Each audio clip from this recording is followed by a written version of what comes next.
Hello दोस्तों, हम पढ़ रहे हैं कंपाइलर कंस्ट्रक्शन। सबसे पहले हम देखते हैं जो लास्ट हमने दो वीडियोस देखी हैं उनमें जो है हमने क्या चीज़ें डिस्कस की हैं। सबसे पहले हमने देखा इंट्रोडक्शन टू कंपाइलर के कंपाइलर की डेफिनेशन देखी कि कंपाइलर जो हैं वो सोर्स कोड को टारगेट कोड में कन्वर्ट करने के लिए यूज़ होते हैं। उसके बाद हमने इंटरप्रेटर और कंपाइलर में फ़र्क देखा कि इंटरप्रेटर जो हैं वो लाइन बाय लाइन करते हैं, कंपाइलर जो हैं वो पूरी फाइल को इकट्ठा जो है वो टारगेट कोड में कन्वर्ट करते हैं। डीकम्पाइलर क्या होते हैं? टारगेट कोड को वापस सोर्स कोड में कन्वर्ट करने के लिए डीकम्पाइलर देखे हमने। फिर इथिक्स ऑफ डीकम्पाइलेशन में देखे लैंग्वेज ट्रांसलेटर कि अगर सोर्स टू सोर्स को हमने कन्वर्ट करना हो, यानी कि सी प्लस प्लस में हमने कोड लिखा उसको जावा में कन्वर्ट करना है जो कि एग्जीक्यूट नहीं हुआ अभी तक, तो उसको लैंग्वेज ट्रांसलेटर कहते हैं। इसको सोर्स टू सोर्स ट्रांसलेटर भी कहते हैं, ये भी हमने देखा। इथिक्स ऑफ डीकम्पाइलेशन हमने डिस्कस किए थे। तो इसमें सबसे मेन चीज़ जो थी कि हम कॉपीराइट जो सॉफ्टवेयर होते हैं उनको डीकम्पाइल करके यूज़ नहीं कर सकते, वरना हम पर जो है लीगल प्रोसीडिंग जो है वो हमारे खिलाफ हो सकती हैं। डीकम्पाइलेशन प्रोसेस जो है हमने देखा, इसमें कजन ऑफ कंपाइलर भी हमने देखे, उनको कजन ऑफ कंपाइलर भी कह सकते हैं और ओवरऑल हम डीकम्पाइलेशन प्रोसेस भी कह सकते हैं कि कंपाइलर के साथ और कौन कौन से टूल्स काम कर रहे होते हैं। मिसाल के तौर पर एडिटर होता है, प्री प्रोसेसर होता है। इसके अलावा कंपाइलेशन के बाद बाज़ जगहों पर असम्बलर हम यूज़ करते हैं, बाज़ जगहों पर डायरेक्ट भी टारगेट कोड बनता है। तो ये सारी चीज़ें जो है लिंकर और लोडर, तो ये सारी चीज़ें कज़न्स ऑफ कंपाइलर हैं, इनको हमने देखा। कंपाइलर कंस्ट्रक्शन क्या है, सब्जेक्ट में हम क्या पढ़ेंगे, यानी कि हम कम वो टेक्निक्स पढ़ेंगे कि जो कंपाइलर को बनाने के लिए यूज़ होती हैं, या कंपाइलर के अंदर जो टूल्स एंड टेक्निक यूज़ हो रही होती हैं उनको हम डिस्कस करेंगे। तो ये सब्जेक्ट किस बारे में है, इसको भी हमने देखा कि कंपाइलर कंस्ट्रक्शन की साइंस क्या है और इस सब्जेक्ट में हम क्या पढ़ेंगे। हमने बेसिक स्ट्रक्चर ऑफ कंपाइलर देख लिया है, जो कि दो फेजेस पर मुश्तमिल होता है। एक होती है फर्स्ट फेज जो होती है फ्रंट एंड, और दूसरी क्या होती है बैक एंड। फ्रंट एंड को हम एनालिसिस फेज भी कहते हैं और बैक एंड को हम सिंथेसिस फेज भी कहते हैं। जो एनालिसिस फेज होती है ये आगे चार हिस्सों में तकसीम होती है: लेक्सिकल एनालिसिस, सिंटैक्स एनालिसिस, उसके बाद सिमेंटिक एनालिसिस, और चौथे नंबर पर इंटरमीडिएट कोड जनरेशन। जो सिंथेसिस फेज होती है उसको हम बैक एंड फेज भी कहते हैं, और बैक एंड पास भी कह सकते हैं, बैक एंड भी कह सकते हैं। तो उसमें आगे मजीद दो फेजेस होती हैं जिसमें कोड ऑप्टिमाइजेशन होती है और टारगेट कोड जो जनरेट होता है वो कोड जनरेट किया जाता है। ये जो लेक्सिकल, सिंटैक्स, सिमेंटिक और इसके अलावा इंटरमीडिएट, ये सारी फर्स्ट फेज भी इनको कहते हैं और एनालिसिस फेज भी कहते हैं। दूसरी, अगर कोड ऑप्टिमाइजेशन और टारगेट कोड जनरेशन को हम देख लें तो वो सेकंड फेज में शामिल होता है और इसको सिंथेसिस भी कहते हैं। तो ये हमारी लास्ट लेक्चर की समरी थी कि हमने पिछली दो वीडियोस में हमने क्या चीज़ें डिस्कस की हैं, और इस लेक्चर में हम क्या डिस्कस करेंगे, टूल्स फॉर कंपाइलर कंस्ट्रक्शन, कि कंपाइलर बनाने के लिए कौन से टूल्स यूज़ होते हैं या हम यूज़ कर सकते हैं। The evolution of programming languages, कि प्रोग्रामिंग लैंग्वेजेस किस तरह बनी, क्योंकि जो भी प्रोग्रामिंग लैंग्वेज होती है इसका कंपाइलर कंस्ट्रक्शन से एक गहरा ताल्लुक होता है। क्योंकि कंपाइलर का काम ये होता है जो भी प्रोग्रामिंग लैंग्वेज है उसको कंपाइल करे। तो जैसे जैसे प्रोग्रामिंग लैंग्वेज एवेल्यूएट होती है इस तरह कंपाइलर भी एवेल्यूएट होते हैं, ठीक है। तो ये इसलिए बहुत अहम टॉपिक है हमारे देखने के लिए, इसको हमने शामिल इसलिए किया है, the evolution of programming languages. फिर हम ये भी देखेंगे कि हम किस किस तरह से जो प्रोग्रामिंग लैंग्वेजेस हैं उनको क्लासीफाई कर सकते हैं। इम्पैक्ट ऑफ एवोल्यूशन, जो प्रोग्रामिंग लैंग्वेजेस में एवोल्यूशंस हुई उनका कंपाइलर कंस्ट्रक्शन पर क्या फ़र्क पड़ा उसको हम देखेंगे। Science of building a compiler, इसके इसमें हम दो छोटे छोटे टॉपिक्स देख लेंगे। मॉडल्स इन कंपाइलर कंस्ट्रक्शन, के मॉडल कौन कौन से यूज़ होते हैं, और इसके अलावा the science of code optimisation, code को क्यों ऑप्टिमाइज करते हैं। तो ये दो छोटे छोटे टॉपिक इस साइंस ऑफ कंपाइलर कंस्ट्रक्शन में शामिल हैं। तो कंपाइलर कंस्ट्रक्शन में कौन से टूल्स यूज़ होते हैं? अच्छा, जो सॉफ्टवेयर डेवलपर होते हैं वो आमतौर पर जो टूल यूज़ करते हैं वो क्योंकि कंपाइलर भी एक सॉफ्टवेयर ही है, तो इसलिए कंपाइलर में भी वही सॉफ्टवेयर टूल्स यूज़ होते हैं। लैंग्वेज एडिटर यूज़ होते हैं, डिबगर जो एरर को रिमूव करने के लिए, वर्जन मैनेजर वर्जन कंट्रोल करने के लिए, इसके अलावा प्रोफाइलर प्रोफाइल मेंटेन करने के लिए, टेस्ट करने के लिए, और इस तरह बहुत सारे जो ऐसे टूल जो भी सॉफ्टवेयर डेवलप करने में टूल यूज़ होते हैं वो सारे इस्तेमाल होते हैं। लेकिन कंपाइलर कंस्ट्रक्शन में कुछ ऐसे टूल भी यूज़ होते हैं जो सिर्फ कंपाइलर कंस्ट्रक्शन के लिए ही बने हुए हैं। उनमें कौन कौन से हैं? पार्सर जनरेटर, ये जो पार्सर की फेज होती है जिसको हम सिंटैक्स एनालिसिस भी कहते हैं, इसमें जो है वो जो उसका सिंटैक्स एनालिसिस करने के लिए जो पार्सर जनरेटर भी यूज़ होते हैं जो सिंटैक्स उसका चेक करते हैं, और इसकी मदद से हम एनालाइजर भी बनाते हैं जो सेकंड फेज को एनालाइज करता है। स्कैनर जनरेटर, स्कैनिंग का तल्लुक जो है पहली फेज से होता है जिसको हम लेक्सिकल एनालिसिस भी कहते हैं। इस चीज़ को हम डिस्कस कर चुके हैं कि लेक्सिकल एनालिसिस जो है वो उसको हम स्कैनिंग भी कहते हैं जिसमें टोकन बनते हैं। तो लेक्सिकल एनालाइजर बनाने के लिए जो टूल यूज़ होते हैं वो जनरेटर होते हैं। पार्सर किस लिए यूज़ होते हैं? पार्सर जनरेटर किस लिए यूज़ होते हैं? वो जो है सिंटैक्स एनालाइजर बनाते हैं, और ये क्या बनाते हैं? Lexical analyser. तो ये टूल हैं जो यूज़ हो भी सकते हैं, अगर हम ना करना चाहें, हम हार्डवेयर में जाना चाहें वो भी कर सकते हैं, लेकिन आमतौर पर ये टूल यूज़ होते हैं कंपाइलर कंस्ट्रक्शन में। तो ये सवाल है कि कंपाइलर कंस्ट्रक्शन में कौन से टूल यूज़ होते हैं? तो जो हमने इससे पिछली स्लाइड में देखे, एक तो वो टूल्स जो दूसरे सॉफ्टवेयर बनाने के लिए यूज़ होते हैं वो भी यूज़ होते हैं, क्योंकि कंपाइलर भी एक सॉफ्टवेयर है और ये क्या करता है? सोर्स कोड को टारगेट कोड में कन्वर्ट करता है। लेकिन वो टूल भी यूज़ होते हैं, इसके अलावा ये इसके लिए मखसूस टूल है, सिंटैक्स ट्रैक्टर ट्रांसलेशन इंजन।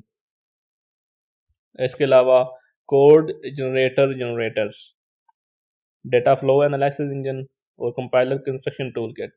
तो ये सारे जो हैं ये किस में यूज़ होते हैं? कंपाइलर कंस्ट्रक्शन में टूल यूज़ होते हैं। इसमें ये जैसा कि नाम से ज़ाहिर है, ये सिंटैक्स ट्री बनाने के लिए, ट्री मैंने आपको बताया था कि जो दूसरे नंबर पर फेज होती है सिंटैक्स एनालिसिस, उसके बाद जो हमारी आउटपुट होती है उसमें ट्री बनता है इस तरह का, ठीक है। इधर कोई ये हो सकता है मिसाल के तौर पर भी आगे से फिर ब्रांचेज होती हैं, तो इस तरह का जो सिंटैक्स ट्री बनता है वो जो है उसको बनाने के लिए ये यूज़ होते हैं सिंटैक्स डायरेक्टर ट्रांसलेशन इंजन। इसके अलावा कोड जनरेटर्स, ठीक है। ये जो क्या बनाते हैं? कोड जनरेटर को बनाते हैं, जिसमें हम कोड इंटरमीडिएट कोड बनाते हैं। तो वो कोड जनरेटर क्या करते हैं? इंटरमीडिएट कोड बनाते हैं। लेकिन कोड जनरेटर एक टूल है जो कि कोड जनरेटर को जनरेट करता है। डेटा फ्लो एनालिसिस क्या है कि एक फेज से दूसरी फेज में जो डेटा जा रहा है वो किस तरह जा रहा है, ये सारी चीज़ों को कंट्रोल करने के लिए एक अलहदा सा टूल यूज़ होता है जिसको डेटा फ्लो एनालिसिस इंजन कहते हैं। ये मुख्तलिफ किस्म के हो सकते हैं। तो कंपाइलर कंस्ट्रक्शन टूल किट, ये एक अलहदा से एक टूल किट होती है, इसमें बहुत सारे टूल ऐसे शामिल होते हैं जो कंपाइलर कंस्ट्रक्शन में यूज़ होते हैं। तो ये सारे जो टूल हैं ये कहाँ यूज़ होते हैं? कंपाइलर कंस्ट्रक्शन में। इसके अलावा कौन से टूल यूज़ होते हैं जो कि दूसरे सॉफ्टवेयर डेवलपर यूज़ करते हैं? तो हमने ये एक अहम क्वेश्चन अभी डिस्कस किया है कि कंपाइलर कंस्ट्रक्शन में कौन से टूल यूज़ होते हैं। जब ये क्वेश्चन है तो हमने ये जवाब देना है कि एक तो वो टूल जो दूसरे सॉफ्टवेयर डेवलपर यूज़ करते हैं, और दूसरे वो टूल जो कि कंपाइलर कंस्ट्रक्शन के लिए मखसूस हैं, जो इस स्लाइड पर हमने देखे, parser generator, scanner generator, syntax directed translation engine, code generator, data flow analysis engine, compiler construction tool kit. अभी हमने इनको डिटेल से नहीं देखा, अपने अगर इनको समझ नहीं है इनकी वर्किंग की, अगर एक ओवरव्यू ले लें, हम आने वाली वीडियोस में इनको डिटेल से डिस्कस करेंगे। The evolution of programming languages, ये हमारा आज का दूसरा टॉपिक है, the evolution of programming languages. The first electronic computer appeared in 1940s। जैसा कि हम सबको पता है कि 1940 में पहले कंप्यूटर बने, उससे पहले ना कंप्यूटर थे तो प्रोग्रामिंग लैंग्वेजेस का सवाल ही नहीं पैदा होता था। अच्छा, जो 1940s में कंप्यूटर बने वो मशीन लैंग्वेज में चलते थे। कौन सी लैंग्वेज? 0 एंड 1 की लैंग्वेज, ठीक है। तो उस वक्त सिर्फ मशीन लैंग्वेज होती थी। दी operation them self were very low level, operation भी हाई लेवल नहीं थी, और मशीन लैंग्वेज भी लो लेवल थी, और ऑपरेशन भी थोड़े से बहुत ही होते थे, यानी कि move data from one location to another, add the content of two register, compare two values and so on. बहुत ज़्यादा कम्प्लेक्स ऑपरेशन उनमें परफॉर्म नहीं होते थे। ये कहना नीड लेस होगा कि ऐसी प्रोग्रामिंग बहुत स्लो थी, क्योंकि मशीन लैंग्वेज थी तो इतना हम राइट भी नहीं कर सकते थे, तो एरर भी बहुत ज़्यादा आती थी। ठीक है, तो ये सारी चीज़ें उस टाइम ये प्रॉब्लम थी उसमें शुरू शुरू में, क्योंकि लैंग्वेज नहीं बनाई गई थी, मशीन लैंग्वेज यूज़ होती थी, तो वो लिमिटेड एबिलिटी प्रोवाइड करती थी। अच्छा, एक दफ़ा प्रोग्राम लिख लिए जाते थे तो वो hard to understand and modify होते थे, क्योंकि 1-0 में अगर प्रोग्राम लिखा है तो एक ह्यूमन के माइंड के लिए उसको प्रोसेस करना ही ईजी नहीं है, तो इसलिए वो जो प्रोग्राम थे वो hard to understand and modify, उनको मॉडिफाई नहीं किया जा सकता था। तो ये कब की बात हो रही है, जब पहली जनरेशन बनी। अच्छा, फिर क्या हुआ, development of mnemonic assembly language in early 1950s। क्या हुआ, 1950 के लगभग असेंबली लैंग्वेज बनी जिसमें निमोनिक्स यूज होते थे। Initially, the instruction in an assembly language were just mnemonics representation of machine instruction। शुरू में ये जो मशीन इंस्ट्रक्शन की तरह थी, 0-1 की तरह, और सिर्फ चंद निमोनिक्स यूज होते थे। मिसाल के तौर पर एडिशन के लिए ऐड यूज हो जाता था, तो सिर्फ चंद निमोनिक्स यूज होते थे, तो इसमें कुछ ज़्यादा मशीन लैंग्वेज और इसमें फ़र्क नहीं था, लेकिन कुछ चीज़ें इसने आसान ज़रूर की। लेकिन लेटर क्या हुआ, मैक्रो इंस्ट्रक्शन वर एडेड, ठीक है, to assembly language, so that a programmer could define parameterized shorthands for frequently used sequence। जो बार बार सीक्वेंस यूज हो रहे होते थे उनके लिए एक जो है अलहदा से असेंबली बना दी जाती थी, ताकि जो चीज़ें बार बार यूज हो रही हैं वो तेज़ी से एग्जीक्यूट हो जाएं। तो फिर असेंबली लैंग्वेज जो है काफ़ी ज़्यादा उसमें इंस्ट्रक्शन एडर हो गई थी, तो इससे काफ़ी आसानी होगी मशीन लैंग्वेज से। लेकिन अभी भी कोडिंग इतनी आसान नहीं थी, बहुत मुश्किल थी। ये मेजर स्टेप क्या कब हुआ, जब 1950 के एंड में, यानी कि 1960 के करीब प्रोग्रामिंग लैंग्वेजेस बनी, तो उस वक़्त जो है चीज़ें बहुत ज़्यादा आसान हो गई और ये एक बहुत बड़ी एवोल्यूशन थी। सबसे पहले फोर्ट्रान बनी और इसका मकसद क्या था, साइंटिफिक कंप्यूटेशन करना, और इसके साथ-साथ ही कोबल बनी बिज़नेस की जो है डेटा को प्रोसेस करने के लिए। तीसरे नंबर पर लिस्प बनी, ठीक है। तो ये 3 प्रोग्रामिंग लैंग्वेजेस स्टार्ट में बनी, तो इनका जो है मकसद भी साथ में लिखा हुआ है जी। इनके फोर्ट्रान को साइंटिफिक कंप्यूटेशन के लिए बनाया गया, कोबल को बिजनेस डेटा के लिए बनाया गया, लिस्प को सिंबल कंप्यूटेशन के लिए बनाया गया। तो इनके पीछे फिलॉसफी क्या थी कि ऐसी हाई लेवल नोटेशंस बनाई जाएं कि प्रोग्रामर जो है इजीली न्यूमेरिकल कंप्यूटेशन कर सकें या बिजनेस एप्लीकेशन कर सकें या सिंपल प्रोग्राम कर सकें। तो इनके लिए बेसिकली इसलिए बनाई गई थी कि जो मशीन लैंग्वेज या असेंबली लैंग्वेज में कोड लिखना बहुत मुश्किल हो रहा है, तो ऐसी हम जो है हाई लेवल नोटेशन बनाएं, ठीक है, जो प्रोग्रामर के लिए बहुत ज़्यादा ईजी हो जाए, प्रोग्राम लिखना बहुत ज़्यादा ईजी हो जाए। लेकिन ये इतनी कामयाब हुई ये लैंग्वेजेस कि आज भी इनमें से जो हैं ये फोर्ट्रान, कोबल, लिस्प, इनके कुछ वर्जन आज भी यूज़ हो रहे हैं। उसके बाद आने वाली दहाइयों में, यानी कि 1950 से बाद, 1950 1960 के बाद मैनी मोर लैंग्वेजेस वर क्रिएटेड, यानी कि सी बनी, जावा बनी, ये सारी लैंग्वेज बाद में बनी। तो इन्होंने क्या किया, प्रोग्रामिंग को ईजियर कर दिया, मोर नेचुरल कर दिया एंड मोर रोबस्ट कर दिया। आज के दौर में हज़ारों प्रोग्रामिंग लैंग्वेजेस हैं, हज़ारों की तादाद में प्रोग्रामिंग लैंग्वेज आज के दौर में हैं। तो उनको हम क्लासिफाइड बहुत सारे वे में कर सकते हैं, जिनमें से थोड़े से तरीके हम देखेंगे। One classification is by generation. Generation जब भी कंप्यूटर बने 1940s में, तो पहली जनरेशन थी, तो पहली जनरेशन 1955 के लगभग तक चली, फिर 1962-3 तक दूसरी जनरेशन, 1970 तक तीसरी जनरेशन, फिर इस तरह करके फिर चौथी जनरेशन जो है अभी तक भी चल रही है, और पांचवी भी जो है अभी से लेकर फ्यूचर तक ये जनरेशन है। तो ये सारी जनरेशन लगभग जो जो मैंने डेट्स बताई हैं, ये तकरीबन यही हैं। तो ये जो डेट्स हैं, इन हिसाब से फिर जो प्रोग्रामिंग लैंग्वेजेस भी हैं वो भी इस तरह कैटेगराइज की जा सकती हैं कि पहली जनरेशन में कौन सी लैंग्वेज यूज़ होती थी। तो सबसे पहले जब कंप्यूटर बने तो हम जैसा हमने देखा है कि मशीन लैंग्वेज यूज़ होती थी, 0-1 की लैंग्वेज। दूसरी जनरेशन जब 1950 में क्या हुआ, असेंबली लैंग्वेज इस्तेमाल होना शुरू होगी। तीसरी जनरेशन में प्रोग्रामिंग लैंग्वेज आ गई। तो उनमें से कौन कौन सी प्रोग्रामिंग लैंग्वेज थी, Fortran, COBOL, Lisp, C plus plus, C sharp and Java. चौथी जनरेशन में क्या हुआ? Language design for specific application like NOMAD, ठीक है, NOMAD फॉर रिपोर्ट जनरेशन। इस लैंग्वेज का मकसद सिर्फ रिपोर्ट बनाना था, तो ये स्पेसिफिक पर्पज के लिए लैंग्वेज बनी है। इसके लिए, इसके अलावा SQL जो लैंग्वेज थी वो डेटाबेस के लिए बनी, डेटाबेस क्वेरी राइट करने के लिए। इस तरह पोस्ट स्क्रिप्ट की लैंग्वेज बनी, वो टेक्स्ट को फॉर्मेट करने के लिए बनी। तो इस तरह लैंग्वेज जो है मुख्तलिफ पर्पज़ के लिए बन गई चौथी जनरेशन में। पाँचवीं में क्या हुआ? ठीक है, अभी जो लेटेस्ट जनरेशन है इसमें क्या हो रहा है? Logic and concentrate based language आ रही है, यानी कि प्रोलॉग जो है आर्टिफिशियल इंटेलिजेंस में यूज़ होती है, तो OPS 5 भी इस तरह के कामों में यूज़ होती है।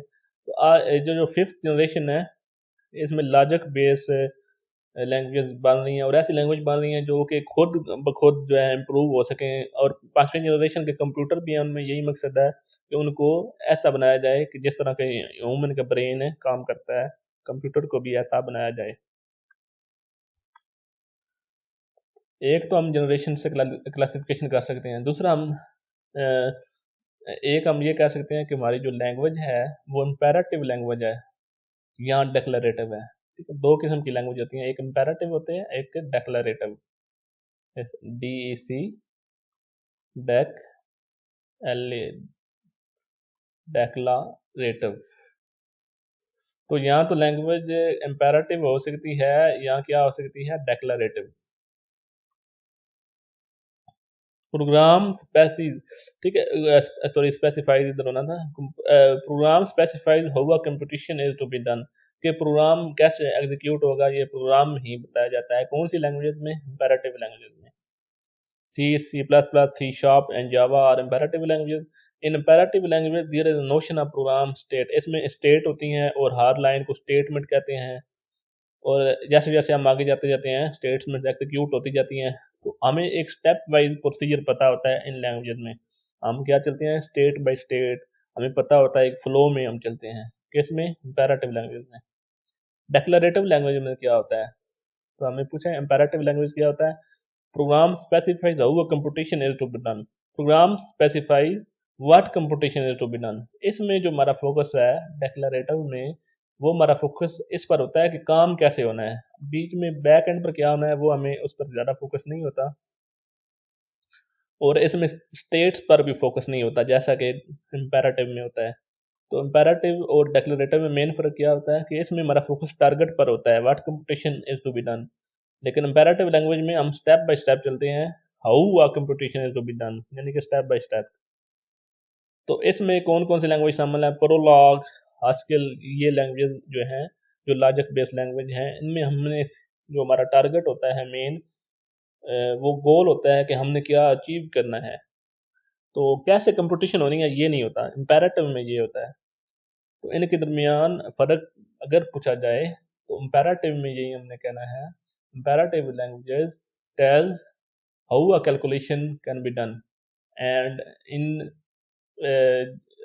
in declarative language a program tells the computer that uh, what computation is to be done, यानी कि उसमें ये नहीं बताया जाता कि कैसे होंगी। वन न्यूमैन लैंग्वेज कौन सी होती है? तो वन न्यूमैन ने एक कंप्यूटर आर्किटेक्चर बनाया था। वन न्यूमैन ने क्या किया था? एक कंप्यूटर आर्किटेक्चर बनाया था। तो उस आर्किटेक्चर के जो है बेस के मुताबिक जो लैंग्वेजेस काम करती हैं उनको वन न्यूमन लैंग्वेज कहते हैं। Is apply to programming languages whose computational model is based on von Neumann computer architecture. Von Neumann का कंप्यूटर आर्किटेक्चर कुछ इसके बारे में डिटेल में जाना वैसे तो ज़रूरी नहीं है, लेकिन क्या था उसमें एक CPU, ठीक है, जैसा कि होता है, और दूसरा मेन मेमोरी और प्राइमरी मेमोरी, ये तीनों पार्ट्स एक इस तरह मेन बस से अटैच थे। और जो मेन बस थी इनमें आपस में भी इस तरह कम्युनिकेशन होती थी, और आगे मेन बस से कीबोर्ड इनपुट और आउटपुट से इस तरह अटैच होती थी दूसरी तरफ। तो ये जो सारा आर्किटेक्चर था वन न्यूमैन ने दिया। तो वन न्यूमैन लैंग्वेज किसे कहते हैं? जो इस आर्किटेक्चर के तहत काम करें। तो फोर्ट्रान एंड सी जो है वो वन न्यूमैन लैंग्वेज की एग्जाम्पल है। हमने देखा है डिक्लेरेटिव और इम्पेरेटिव, वो कैटेगरी अलग से है क्यों। यहाँ तो लैंग्वेज डिक्लेरेटिव हो सकती है, जम्पैरेटिव। इसके अलावा हमने जनरेशन के हिसाब से लैंग्वेज को देखा। और ये क्या है, वन वन लैंग्वेज कौन सी होती है। ऑब्जेक्ट ओरिएंटेड लैंग्वेज कौन सी होती है, जो कि ऑब्जेक्ट के कंसेप्ट पर काम करती है कि और ऑब्जेक्ट आपस में कैसे इंटरेक्ट करते हैं। अगर आप लोगों ने सी प्लस प्लस देखी है तो सी प्लस प्लस जो है या जावा जो है, ये दोनों क्या हैं, ऑब्जेक्ट ओरिएंटेड लैंग्वेज। ऑब्जेक्ट और क्लासेस के कंसेप्ट पर काम करती हैं। शुरू में जो ऑब्जेक्ट ओरिएंटेड लैंग्वेजेस बनाई गई वो सिमुला 67 एंड स्मॉल टॉक थी। और आज के दौर में जो ऑब्जेक्ट ओरिएंटेड लैंग्वेजेस हैं वो ये सारी हैं Ruby, Java, C sharp, C plus plus. ये सारी आज के दौर में ऑब्जेक्ट ओरिएंटेड लैंग्वेज हैं। इनको ऊप कंसेप्ट भी कहते हैं। ये लैंग्वेज ऊप के कंसेप्ट यूज करती हैं। इसके अलावा इनको ऑब्जेक्ट ओरिएंटेड लैंग्वेज भी कहते हैं। तो शुरू में सिमुला 67 एंड स्मॉल टॉक बनी और बाद में सी प्लस प्लस और जावा। स्क्रिप्टिंग लैंग्वेज कौन सी होती हैं जिनमें स्क्रिप्ट्स यूज होते हैं। तो ये लैंग्वेज ज़्यादातर इंटरप्रेटेड होती हैं, ठीक है। इनमें इंटरप्रेटर काम करते हैं, ठीक है। तो जो कोड या कंपटीशन एक दूसरे के साथ जुड़ी होती हैं, ग्लूइंग टूगेदर, उनको एक इकट्ठा एग्जीक्यूट किया जाता है एक स्क्रिप्ट की सूरत में, ठीक है। तो उन उन जो स्क्रिप्ट की सूरत में किया जाता है, इसलिए इनको स्क्रिप्टिंग लैंग्वेज भी कहते हैं। AWK, JavaScript, Perl, PHP, Python, Ruby, TCL are popular example of scripting language. इनमें जो प्रोग्राम लिखे जाते हैं आपस ज़्यादा छोटे होते हैं, ठीक है। जो कि सी में लिखे जाते हैं वो थोड़ा बड़ा होता है। सो सी जो है स्क्रिप्टिंग लैंग्वेजेस नहीं है। तो इस तरह ये जो सारी लैंग्वेजेस हैं ये स्क्रिप्टिंग लैंग्वेजेस हैं। Scripting languages, object oriented languages, imperative language, declarative language, languages based on generation, ये सारी चीज़ें देखनी है। अब हम एक और टॉपिक डिस्कस करते हैं कि जो जो प्रोग्रामिंग लैंग्वेजेस में एवोल्यूशन आया, इसका कंपाइलर पर क्या फ़र्क पड़ा। सबसे पहले, since the design of programming languages and compiler are intimately related, एक दूसरे के साथ रिलेटेड हैं, क्योंकि जो भी प्रोग्रामिंग लैंग्वेज होगी वो कंपाइल होगी तब भी वो सोर्स कोड बनेगा उसका। The advance in programming language place new demand on compiler writer. जैसे जैसे प्रोग्रामिंग लैंग्वेज ने तरक्की की तो कंपाइलर को जो राइट करने वाले थे उन पर भी ये ज़रूरत पड़ी कि वो भी उनको इम्प्रूव करें। Since the 1940 computer architecture has evolved as well, computer architecture भी इवॉल्व हुआ है। तो जैसे जैसे कंप्यूटर आर्किटेक्चर इवॉल्व होता है तब भी जो है कंपाइलर को इवॉल्व करना पड़ता है। Compiler writer have to track new languages feature, के लैंग्वेज में कौन सा फीचर आया है। तो जो फीचर आया है वो हमने कंपाइलर में ज़रूर शामिल करना है। They also had to devise translation algorithm that would take maximal advantage of the new hardware capabilities, कि जो हार्डवेयर न्यू आया है उसकी भी कैपेबिलिटीज को हमने फुली इस्तेमाल करना है। अगर हम ये दोनों काम नहीं कर रहे तो फिर हम प्रॉपर कंपाइलर नहीं बना सकते। Compiler construction is critical. Compiler can help promote the use of high-level languages by minimizing the execution overhead. Execution overhead में टाइम भी आ जाता है, मेमोरी भी आ जाती है और स्पेस, ये सारी चीज़ें अगर ये कम ले तो अगर जो कंपाइलर, तो फिर हाई लेवल लैंग्वेज जो है उनका यूज़ लोग ज़्यादा करेंगे। वैसे हम हाई लेवल लैंग्वेज का यूज़ करते ही इसलिए हैं क्योंकि हाई लेवल लैंग्वेज जो है लिखना आसान होती है। तो अगर ये टाइम भी कम ले कंपाइलेशन में और अगर स्पेस भी कम ले मेमोरी में तो जो है इसका इस्तेमाल और ज़्यादा बढ़ जाएगा। Compiler are also critical in making high performance computer. ये कंप्यूटर की सबसे पहले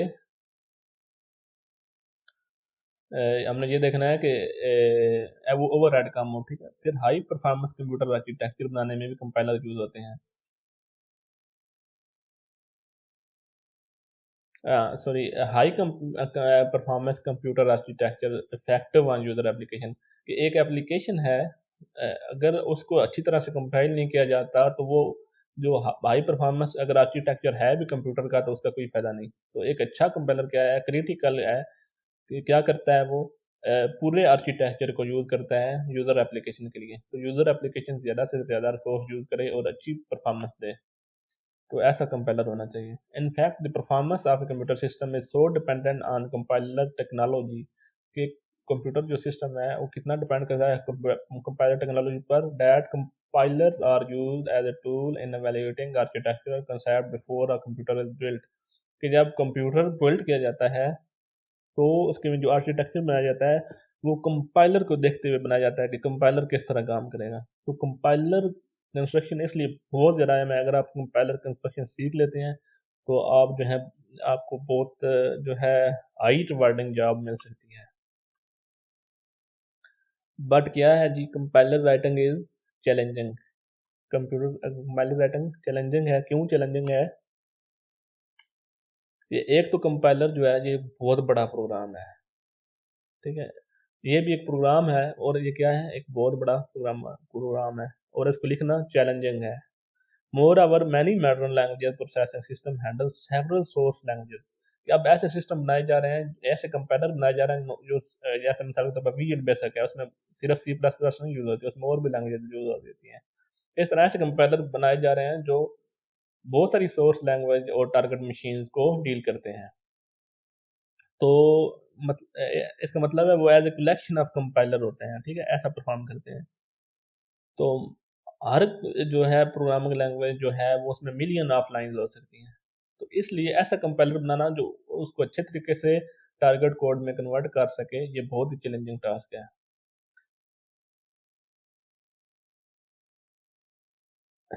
इस वजह से consequently good software engineering techniques are essential for creating and evolve modern language processor. इसलिए हाई इंजीनियरिंग टेक्निक और अच्छी इंजीनियरिंग टेक्निक्स चाहिए ऐसे कंपाइलर बनाने के लिए। तो कंपाइलर बनाना चैलेंजिंग टास्क है। कंपाइलर को क्या करना पड़ता है? करेक्टली, ठीक, कंपाइलर को सबसे पहले करेक्टली टारगेट कोड बनाना है। अगर हम जितना जो प्रोग्राम इसको देते हैं अगर वो करेक्टली उसको आउटपुट में नहीं जो कन्वर्ट करता तो उसका फ़ायदा नहीं है। अगर वो 10 सेकंड में भी कन्वर्ट, अगर 1 सेकंड में भी कन्वर्ट करके दे दे तो भी हमें उसका फ़ायदा नहीं है अगर उसमें एरर्स हों। तो सबसे पहले ये है कि जो हमें वो टारगेट कोड देता है हमने ये देखना है कि वो एरर फ्री है। दूसरे नंबर पर the problem of generating the optimal target code from a source program is undecidable. कि ये असल में ये है ही अनडिसाइडेबल, क्योंकि बहुत ज़्यादा सोर्स कोड होता है तो उसको जो है ना ऑप्टिमल टारगेट कोड में जो है कन्वर्ट करना वैसे ही अनडिसाइडेबल है कि ऑप्टिमल कोड मान सकता है। तो कंपाइलर का जो है ना राइटर को एवल्यूट करना पड़ता है कि कौन सी प्रॉब्लम है जिसको हम टैकल कर रहे हैं, और दूसरे नंबर पर कौन सी अप्रोच है जो एफिशिएंट कोड बना सकती है। तो ये कंपाइलर को कौन कौन सी चीज़ें देखनी चाहिए, क्योंकि कंपाइलर जो है वो काफ़ी कम्प्लेक्स होता है, क्योंकि बहुत ज़्यादा बड़ा सोर्स कोड भी आ सकता है। तो कंपाइलर राइटर को देखना चाहिए कि व्हाट प्रॉब्लम टू टैकल, कि असल में प्रॉब्लम क्या है और कौन कौन सी प्रॉब्लम सॉल्विंग अप्रोचेज यूज हो सकती हैं प्रॉब्लम को सॉल्व करने के लिए। The science of building a compiler, the compiler must accept all source program that conform to a specification of language। अगर सी प्लस प्लस का कंपाइलर है तो सी प्लस प्लस में जो भी प्रोग्राम उसकी स्पेसिफिकेशन पूरी करेगा वो मैं उसमें रन कर सकता हूँ, वो कितना बड़ा भी हो सकता है। The set of source program infinite, और वो कहीं से भी हो सकता है। And very any program can be very large, बहुत बड़ा भी हो सकता है, मिलियंस ऑफ लाइन का भी हो सकता है। तो मीनिंग जो है उसके चेंज नहीं होनी चाहिए। अगर सोर्स कोड टारगेट कोड में कन्वर्ट होता है तो मीनिंग उसकी सेम रहनी चाहिए, स्पीड बाद में, ठीक है। कंपाइलर राइटर दस have influence over not just the compiler they create but all programme that the compiler compile. अगर आप कंपाइलर राइटर जो होता है ना सिर्फ कंपाइलर पर उसका इन्फ्लुएंस होता है कि ये कंपाइलर एक बंदे ने बनाया है, उसका जो फोकस है या उसका जो फैक्ट है या उसका इन्फ्लुएंस जो है वो उस एप्लीकेशन पर भी होता है। चाहे एप्लीकेशन लिखने वाला जितनी भी अच्छी एप्लीकेशन लिखे, अगर आपका कंपाइलर उसको प्रॉपर तरह से कंपाइल नहीं करता तो उसकी एप्लीकेशन जो है वो बोगस हो जाएगी। इसलिए कंपाइलर का बहुत ज़्यादा इन्फ्लुएंस होता है। तो इसलिए जो ये एक हाई रिवार्डिंग जॉब है, लेकिन क्या है, ये इतनी चैलेंजिंग भी है, जिसके हमने रीज़न देखी हैं कि क्योंकि वैरायटी ऑफ सोर्स कोड आ सकता है। मॉडलिंग क्या होती है? कंपाइलर कंस्ट्रक्शन में मेनली हम दो चीज़ें देखते हैं। एक, कौन सा मैथमेटिकल मॉडल अप्लाई करना है, और कौन सा एल्गोरिदम हमने यूज़ करना है कंपाइलर कंस्ट्रक्शन में। तो ये दो चीज़ें हम कंपाइलर कंस्ट्रक्शन में देखते हैं, कौन सा मॉडल यूज़ करना है और कौन सा एल्गोरिदम। और हमने क्या बैलेंस करना है, नीड फॉर जनरलिटी, कि वो जनरल हो, बहुत सारे प्रोग्रामों को रन कर सके और पावर भी उसमें हो। लेकिन सिर्फ इन दो चीज़ों पर फोकस नहीं करना, साथ साथ सिंपल भी हो, कि इतना कम्प्लेक्स ना हो कि यूज़ करने किसी का ना हो, और एफिशिएंट भी हो। ठीक है, तो इन चारों चीज़ों में बैलेंस होना चाहिए जब आपका कंपाइलर जो है उसमें। तो कंपाइलर कंस्ट्रक्ट करते हुए एक तो ये देखना है कि मॉडल और एल्गोरिदम कौन सा यूज़ कर रहे हैं, दूसरा कि इन चारों चीज़ों के दरमियान बैलेंस भी हो। Finite state machine and regular expression जो मॉडल यूज़ होते हैं मेनली इसमें, इनको हम आगे डिस्कस करेंगे। और मैं ये उम्मीद करता हूँ आपने पीछे कुछ सब्जेक्ट कंपाइलर कंस्ट्रक्शन से पहले पढ़े भी होंगे, जिनमें आपने फाइनाइट स्टेट मशीन पढ़ा होगा, थ्योरी ऑफ ऑटोमेटा में, रेगुलर एक्सप्रेशन भी पढ़े होंगे मुख्तलिफ सब्जेक्ट में, या थ्योरी ऑफ ऑटोमेटा में भी पढ़ाए जाते हैं। इसके अलावा जो मॉडल यूज़ होते हैं वो कंटेक्स्ट फ्री ग्रामर हैं। ठीक है, इस ये मजमून भी मे भी आपने पढ़ा हो, और ये असल में प्री रिक्विजिट भी होते हैं कंपाइलर कंस्ट्रक्शन के लिए। Use to describe the syntax structure of programming languages such as the nesting of parenthesis और कंट्रोल स्ट्रक्चर, कि अगर हम नेस्टेड इफ या नेस्टेड लूप यूज़ करते हैं तो ये सारी चीज़ें कंटेक्स्ट फ्री लैंग्वेज उनको देकर उनको जज करती है। तो कंटेक्स्ट फ्री ग्रामर भी हम मज़ीद इस वीडियो सीरीज़ में भी डिस्कस ज़रूर करेंगे, अगर आपने पहले नहीं भी पढ़ी तो। इसके अलावा ट्रीज़ जो हैं इसमें बहुत ज़्यादा यूज़ होते हैं, ट्री को मॉडल। तो मेनली कितने किस्म के मॉडल ज़्यादा यूज़ होते हैं कंपाइलर कंस्ट्रक्शन में? Finite state machine, regular expression, context free grammar और ट्रीज़। और हमने किन चीज़ों में बैलेंस करना होता है? जनरलिटी हो कंपाइलर में, और पावरफुल भी हो, इसके साथ साथ सिंपल भी हो और एफिशिएंट भी हो। इन चारों चीज़ों में बैलेंस होना चाहिए। The science of code optimization. Optimization क्या है? In compiler design refer to the attempt that a compiler makes to produce code that is more efficient than the obvious code. जो कोड पहले है वो जो कोड कन्वर्टेड है वो ज़्यादा एफिशिएंट हो। तो ऑप्टिमाइजेशन का ये मतलब होता है।